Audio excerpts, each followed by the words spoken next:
The topic of our discussion today is the structural components of enamel. These include the Hunter-Schrecker bands, the enamel lamella, enamel tufts, enamel spindles, the dentino-enamel junction, and knurled enamel. Now we come to the Hunter-Schrecker bands. This is basically an optic phenomena in which the position of the light or the angle from which you're viewing it results in the formation of alternating dark and light bands. These bands have varying widths and they're seen in the longitudinal ground section. This is basically due to the change in the direction of the enamel rods.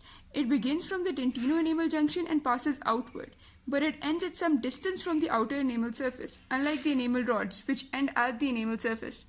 Now we come to the enamel lamella. Enamel lamella is a leaf-like structure. It forms a thin line and it extends from the enamel surface to the dentino-enamel junction. So unlike the enamel rods and the Hunter-Schrecker bands, which arise from the dentino-enamel junction towards the enamel surface, these move from the enamel surface towards the dentine. And they sometimes extend even to the dentine, and they consist of organic matter, which is less mineralized content. They develop in places of tension, so they present a site of weakness, which allows for the entry of bacteria, which initiates the formation of caries.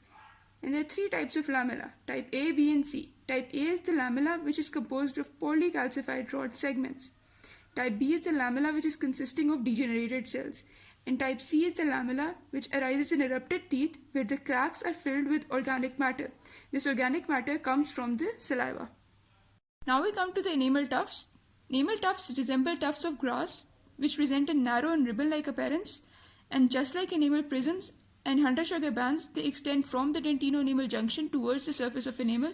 They consist of hypocalcified enamel rods and interprismatic substance, which allows for the prevention of enamel fractures by increasing the compliance of enamel with dentine. This is necessary because enamel is brittle and it can break easily under the masticatory forces. Now we come to the dentino-enamel junction. Dentino-enamel junction is the junction between the layer of enamel and the layer of dentine. So this is the dentino-enamel junction. It is scalloped or pitted and the convexities are towards the layer of dentine. This increases the surface area of enamel and dentine and allows for a firmer hold and hence increases the compliance of enamel with dentine. Now we come to the enamel spindles, which are short linear defects which extend from the dentino-enamel junction towards enamel. They are narrow, that is approximately 8 micrometers in diameter, plus round or sometimes club shape. They are formed by the odontoblastic processes. Now during the early development of enamel, these odontoblastic processes may sometimes extend up to the layer of enamel, serving to weaken them by forming enamel spindles. Now what are odontoblastic processes? Odontoblastic processes are basically extensions of the odontoblast cells. Now the layer of dentine is basically formed by the odontoblast cells, which cover the outer aspect of the pulp chamber.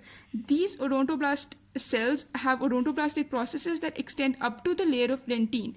Now sometimes these odontoblastic processes may even extend up to the layer of enamel, which results in the formation of enamel spindles.